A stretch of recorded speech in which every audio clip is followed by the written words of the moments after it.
Hello students, good morning. So this is Neha Anand and I have a teaching experience of more than 6 years in the area of finance, accounts and commerce.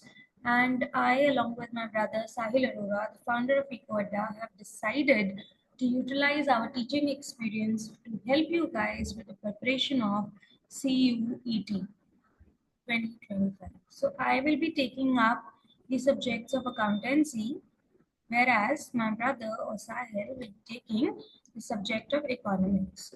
We will be covering these two subjects in depth so that solving the questions in these two areas will not be a challenging situation for you at all.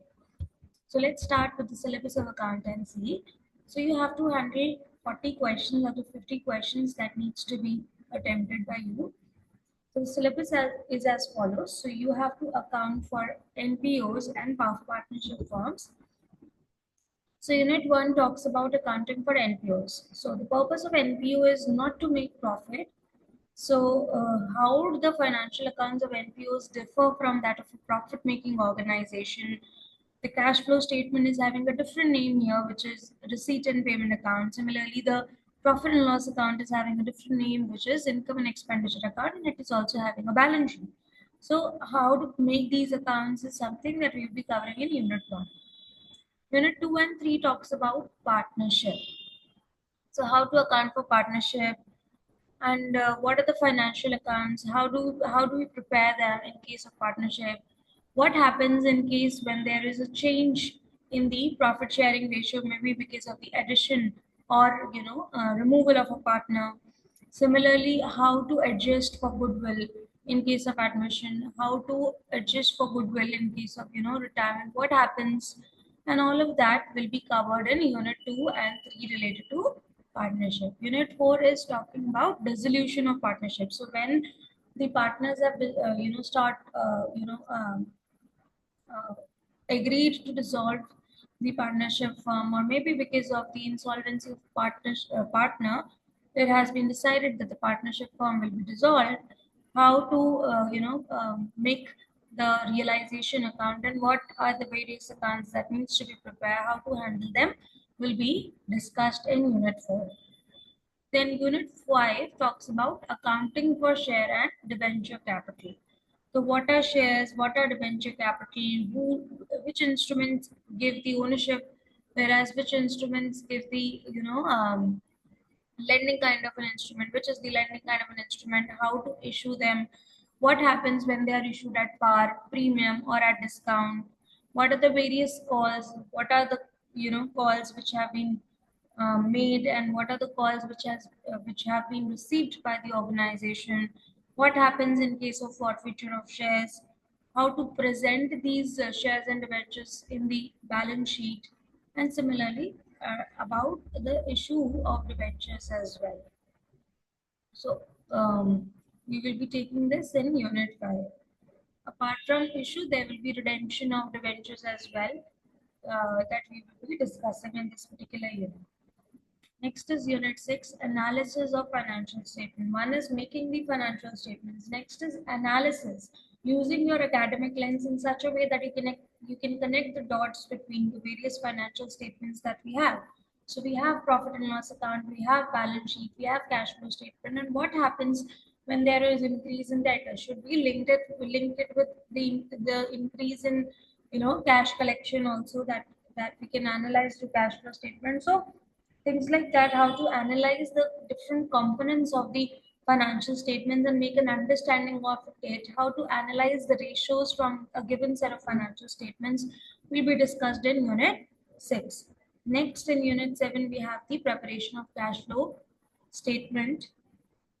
Yet, why is it important to have a cash flow statement other than the two financial statements that we have, which talks about the position, financial position, and financial performance? So, what is the emphasis of cash flow statement is something that we'll be talking in this particular unit.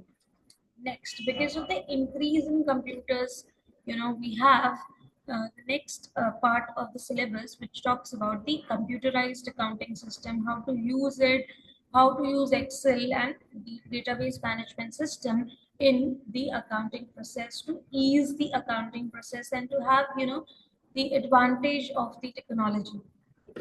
So we'll be discussing these topics in very much detail. So stay tuned with Eco Adda. Just for your understanding and just for your knowledge testing, let's solve some of the questions, MCQ questions related to accounting. So the first question is that depreciation is charged as per which principle? So the answer to it would be matching concept. Why? Because whenever there are certain revenues, right? The expenses in earning those revenues also needs to be recognized in that particular year in which we have earned the revenues. So since the machinery is having a useful life of more than 1 year and it is helping to generate the revenues of, let's say, next 5 years, so the expense of it should also be matched against the revenues for the next 5 years, and as per the matching concept we charge depreciation for each of those 5 years. Next is, what is the purpose of trial balance? The purpose of the trial balance is to know about financial performance. No, it is it is the purpose of P&L account or profit and loss account. Financial position is given by the balance sheet. Liquidity position is given by the working capital, or we can say cash flow position also. And arithmetical accuracy of accounts is actually given by trial balance. So the answer would be D again. When the goods are sold on credit, the following happens. So when the goods are sold on credit, does the organization receive cash? No. The answer is no. Will there be increase in creditors? No, there will be increase in debtors, right? So debtors are the persons to whom the goods have been sold on credit. The entry would be debit debtors or accounts receivable, and credit will be to sales or revenues. So depreciation is reduction in liability. No, it is not a liability. So the entry with depreciation is charging an expense and booking an accumulated depreciation. Is it a cash expense? No, it is a non-cash expense, because when you charge depreciation, there's no cash outflow. The cash outflow has already occurred at the time you have purchased the non-current asset. So reduction in the revenue, no, there's not reduction in revenue, but yes, increase in expense is something that we can say. Accounting policies must not be frequently changed as the name suggests. It should not be changed frequently, and it should be consistent. So this is as per the concept of consistency. Next, which of the following liabilities are not shown in the balance sheet? So do we show loans taken from bank? The answer is yes, it is a liability. Capital introduced is also a liability to the organization because it needs to be paid back to the owner, maybe not right now, but at the time of winding up of the organization for sure.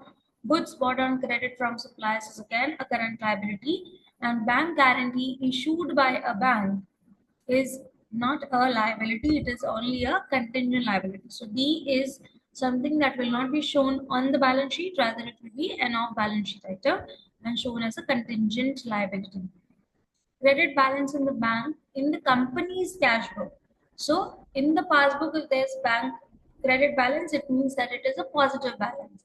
But if the same balance is on a credit side of the cash book, then it will be a liability. Why? Because assets have debit balance. So when we have a credit balance in the cash book in our books, it means that we are having a negative balance or overdraft.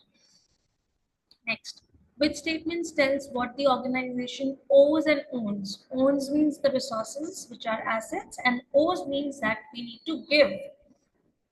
That means liabilities. So which statement tells the organization that what does it owe and owes? Owns and owes. So this will be balance sheet or statement of financial position, which is the other name of balance sheet. So C is the correct answer. Interest on capital provided by the firm is an expense.